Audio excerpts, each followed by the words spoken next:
What's the worst kind of guest to welcome into your home after retirement? Could it be someone who's draining your energy or just doesn't understand your newfound freedom after working so hard for decades? Retirement is supposed to be a time for you to relax, enjoy life, and live on your own terms. But what happens when certain people start popping in and disrupting your peace of mind?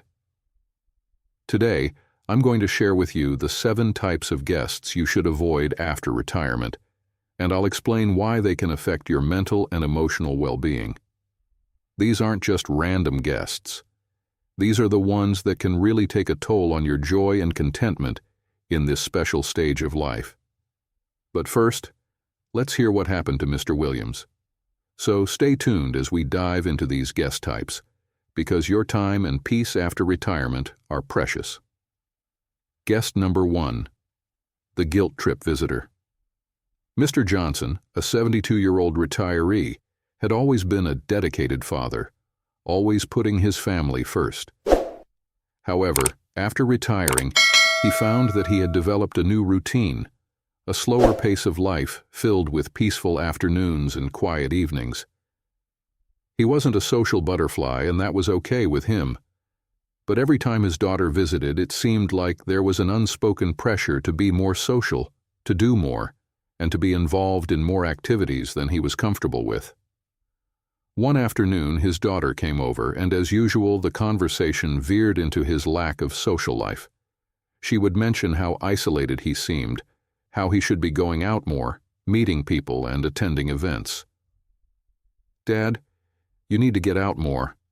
It's not healthy for you to just stay at home all the time," she'd say, her voice laced with concern. At first, Mr. Johnson tried to brush it off, but over time it began to wear on him. He started questioning if she was right. Maybe he was becoming too reclusive. Eventually, his daughter convinced him to attend a social gathering at one of her friends' houses. "It'll be good for you, Dad.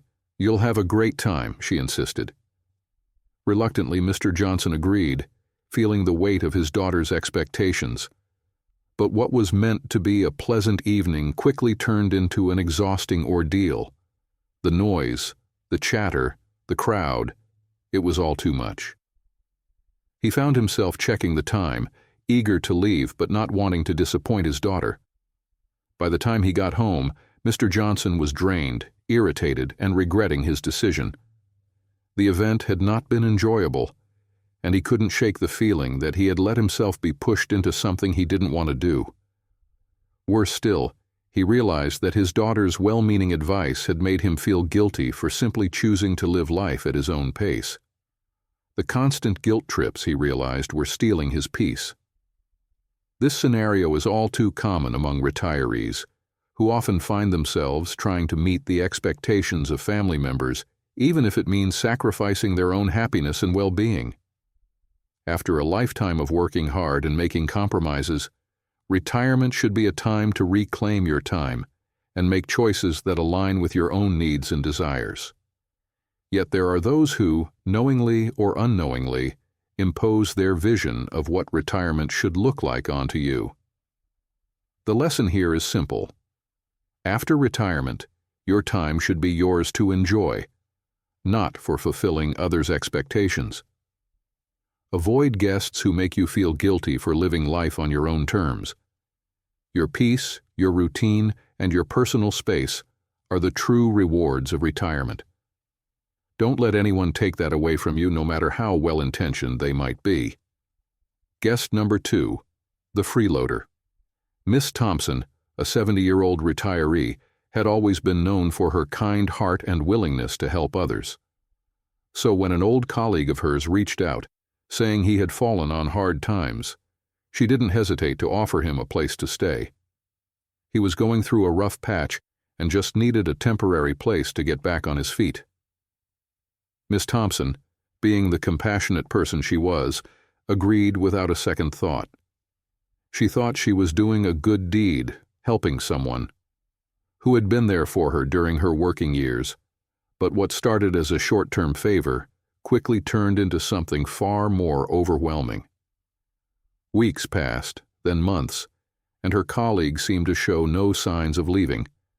At first, Miss Thompson didn't mind too much, thinking he just needed a little more time. But soon, she began to notice that his presence wasn't just a physical one. It was draining her emotionally and mentally as well. He would sit around the house all day, not contributing anything. He didn't help with chores, offer any form of companionship, or even acknowledge the toll his presence was taking on her. Her days, once filled with peaceful activities and personal time, now felt crowded and rushed. She had to tiptoe around him, making sure she didn't disturb him while he lounged in her living room. The energy in her home shifted from a tranquil sanctuary to a space that felt tense and uninviting.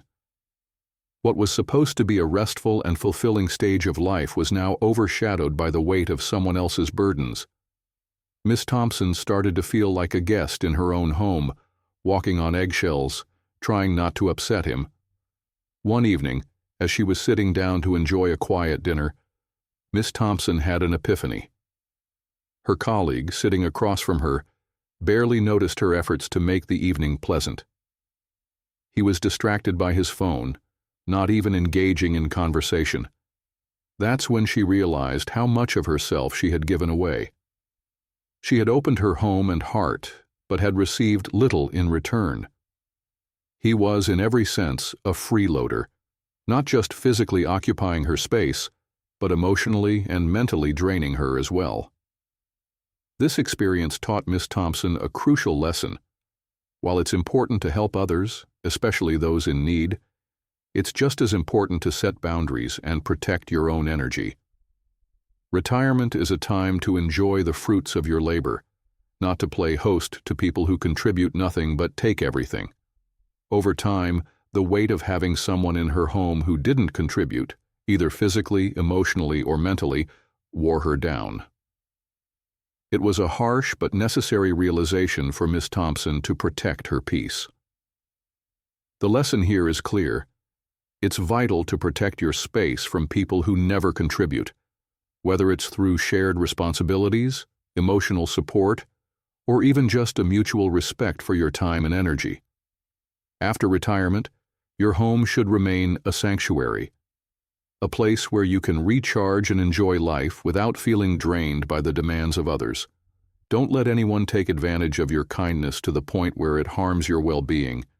Your time is precious, and it's okay to be selective about who shares it with you. Guess number 3, the know-it-all. Mr. Harris, a 75-year-old retiree, was always open to advice.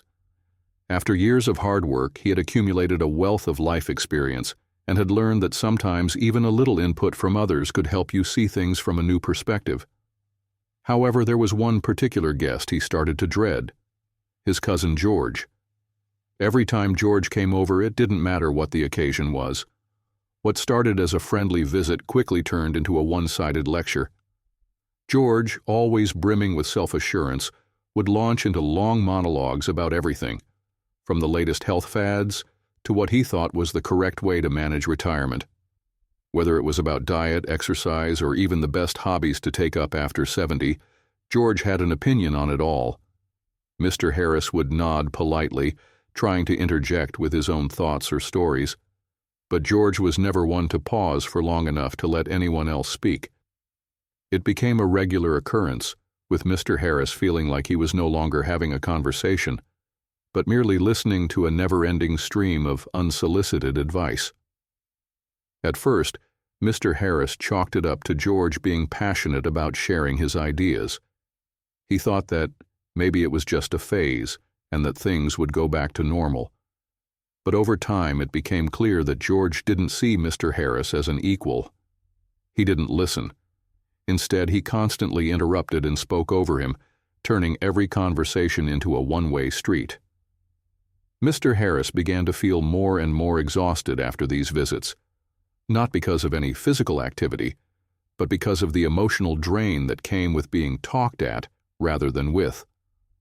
What once felt like a chance to catch up with family turned into a series of encounters where Mr. Harris felt more like a passive observer in his own home. He started dreading the doorbell, knowing that George's visits would always end the same way, him being bombarded with opinions he didn't ask for and couldn't escape. Even when Mr. Harris tried to share his own experiences or offer a different perspective, George was quick to brush him off, convinced his way was the only way. It didn't take long before Mr. Harris began avoiding George's visits altogether. He would make excuses, anything from being busy to simply not feeling up to company.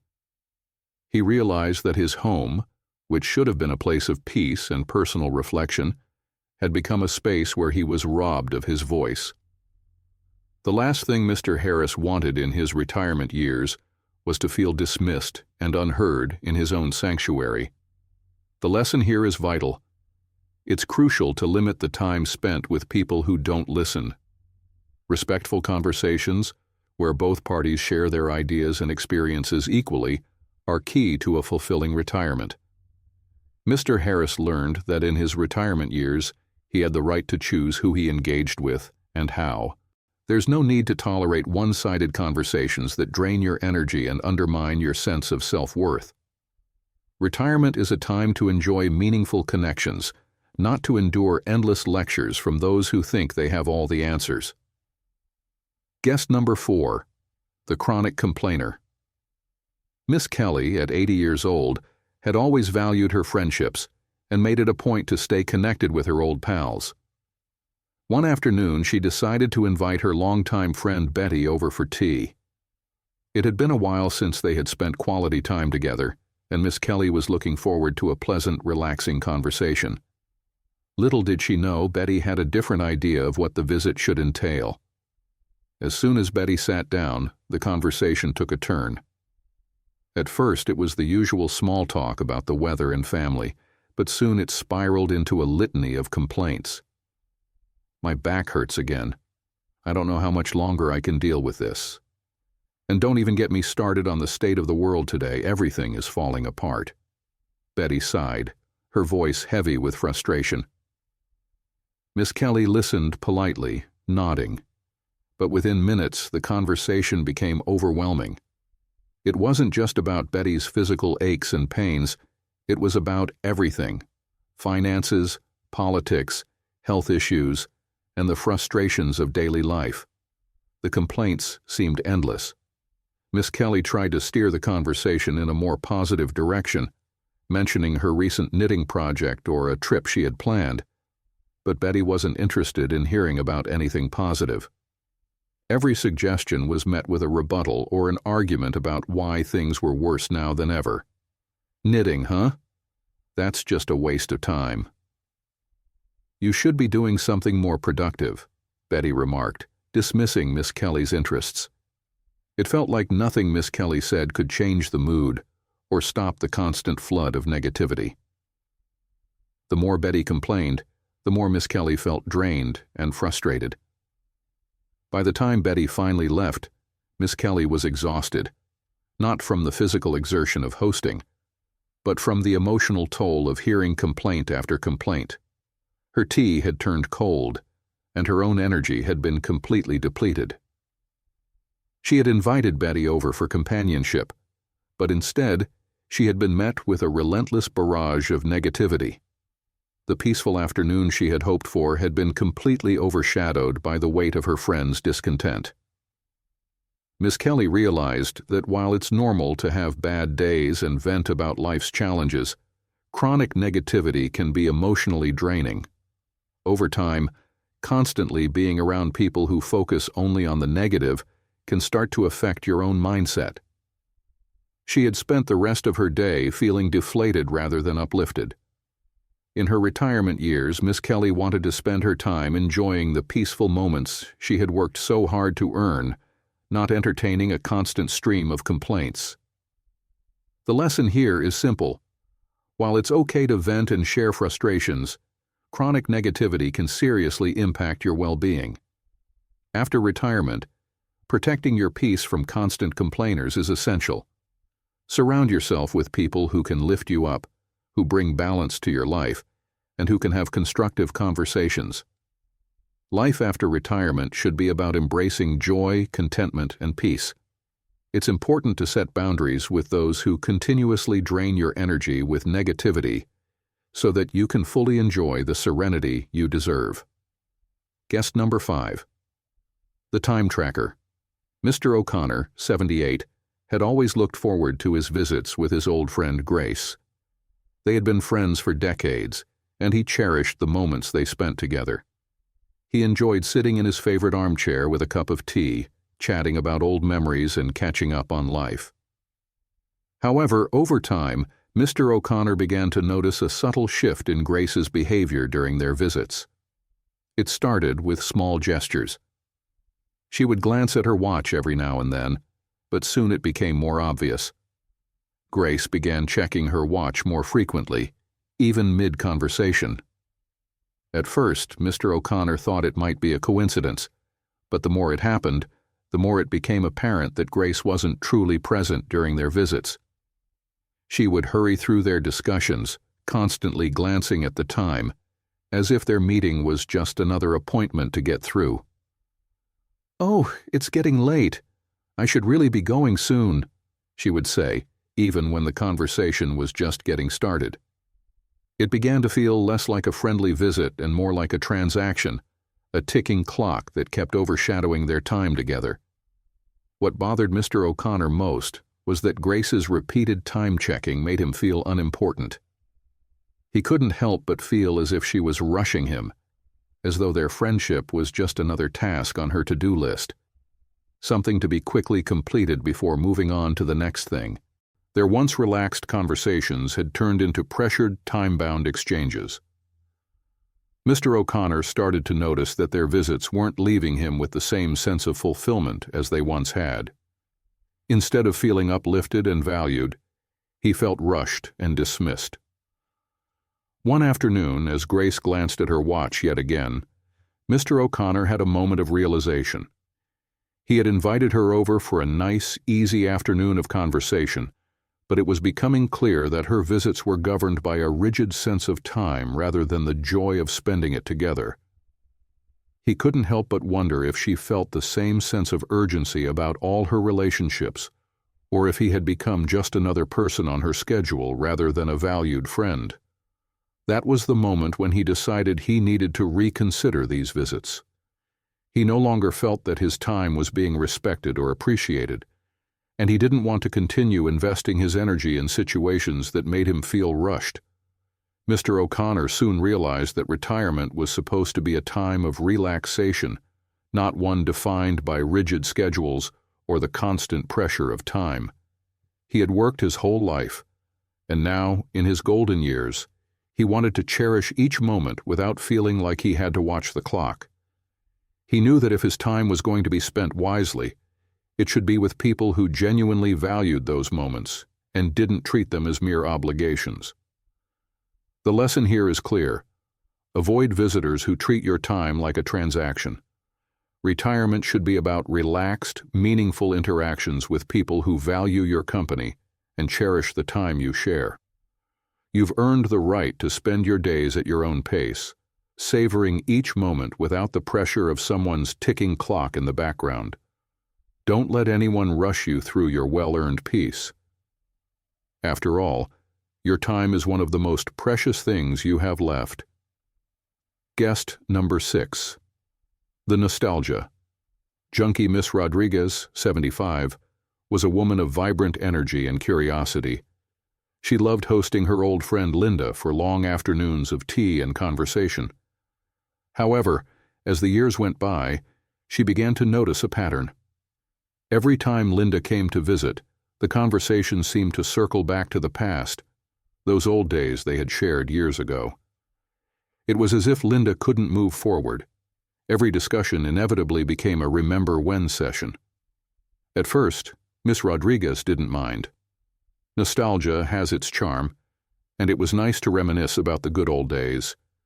They laughed about their adventures, the fun they had raising families, and the silly moments they'd experienced together. But soon, these memories began to dominate their conversations. Linda seemed fixated on the past, constantly bringing up old stories from their youth. "Remember when we went on that road trip? Remember that summer when we danced until dawn?" These were the only topics Linda seemed to want to revisit. As the months passed, Miss Rodriguez started to feel a sense of dissatisfaction during Linda's visits. It wasn't that she didn't appreciate the memories, but there was a growing sense of frustration. Life had moved on, and yet Linda seemed to be trapped in the past, unable or unwilling to talk about anything current. Miss Rodriguez, on the other hand, wanted to embrace the present, share her recent experiences, and look forward to the future. She had so much left to explore, yet every conversation with Linda felt like a repetition of the same old stories, with no room for growth or new ideas. One afternoon, after Linda left, Miss Rodriguez sat back and reflected on their time together. She had enjoyed the company, but the visit left her feeling empty. It felt like the same conversation they'd had countless times before, with no space for anything new or exciting. She realized that as much as she valued her memories, retirement was a time for new experiences, not for living in a loop of past events. She didn't want her golden years to be overshadowed by what she had already done. She wanted to focus on what was yet to come. This realization led Miss Rodriguez to make a change. She knew she had to be more mindful of the people she invited into her life. While nostalgia can be comforting, it can also be limiting if it prevents you from moving forward. She started spending more time with people who encouraged her to grow, try new things, and explore the present and future. She sought out friends who were just as excited about the possibilities of tomorrow as she was about the moments she had yet to experience. The lesson here is clear. Retirement is a time to embrace the present and future, not to get stuck in the past. While reminiscing about good times is important, it's just as crucial to focus on the opportunities ahead. Choose guests who encourage growth, joy, and discovery in the now. Surround yourself with people who inspire you to live fully, who value the current chapter of your life, and who look forward to creating new memories with you, not just reliving old ones. After all, the best part of retirement is having the time and freedom to build your future, not just relive the past. Guest number 7. The busybody. Mr. Davis, 82, had always been a private man, preferring to live his retirement days on his terms. He enjoyed the quiet rhythm of his daily life, whether it was reading the newspaper in the morning, tending to his garden, or taking long walks around the neighborhood. One of his neighbors, Mrs. Green, a woman in her 70s, had always been friendly. But over time, Mr. Davis started to notice that she had an unusual habit of poking into other people's business. She was always quick to offer her opinion on how others should live their lives, especially when it came to retirement. At first, Mr. Davis didn't mind her occasional visits. After all, she was just being friendly, or so he thought. But then her visits started to feel less like casual chats and more like unsolicited inspections of his life. One afternoon, while enjoying a cup of tea on his porch, Mrs. Green dropped by and began to comment on everything from the way he spent his days to the way he decorated his home. "You know, Mr. Davis, you really should consider joining a fitness class," she advised. "You don't want to get too comfortable or you'll end up losing your mobility." And just when he thought the conversation might move on, she added, "And you really ought to be more social. I see you alone a lot. It's not good for your mental health." Mr. Davis felt a pang of irritation. Who was she to tell him how to live his life? He had worked hard all his life, and now, in his retirement, he wanted the freedom to make his own choices without anyone trying to impose their views on him. He had chosen a lifestyle that worked for him, quiet, peaceful, and on his own terms. But Mrs. Green's constant intrusions made him feel like his personal decisions weren't respected, and his freedom was being chipped away piece by piece. The final straw came one day when Mrs. Green suggested that he downsize his home because it's too much work to maintain for someone your age. That was when Mr. Davis decided enough was enough. The next time Mrs. Green dropped by, Mr. Davis politely but firmly told her that he appreciated her concern, but he didn't need any advice about how to live his retirement. He kindly explained that his choices were his own and that he didn't require anyone else to dictate how he should spend his time or manage his affairs. It wasn't easy, but he knew he had to set boundaries. He realized that retirement was a time for him to fully embrace his independence, not to be constantly scrutinized or judged by others. The lesson Mr. Davis learned was simple. Retirement should be free of people who try to control or scrutinize every decision you make. After years of working hard, retirement is the time to truly live on your own terms. Freedom means making decisions without judgment, without the pressure of others telling you how to live. Mr. Davis learned that surrounding himself with people who respected his autonomy and understood the value of his quiet, peaceful life was key to his happiness. From that point on, Mr. Davis made a conscious effort to distance himself from individuals like Mrs. Green. He began to focus on spending more time with friends and neighbors who valued his independence and understood that at his age, he was perfectly capable of deciding what was best for himself. In his retirement, Mr. Davis found that the most important thing was to live authentically, without the interference of others who thought they knew better. After all, the whole point of retirement is to finally be able to live life your way. Conclusion. So there you have it, 7 types of guests you should consider avoiding after retirement to protect your peace and maintain your freedom. Your golden years should be about living life on your own terms, without unnecessary stress or unwanted advice. Remember, it's all about enjoying your time and the company of those who respect your choices. Thank you so much for watching. If you found this video helpful, don't forget to comment below with a 9 if you agree or a 0 if you think there's another guest type to add to the list. I'd love to hear your thoughts. Take care and see you in the next one.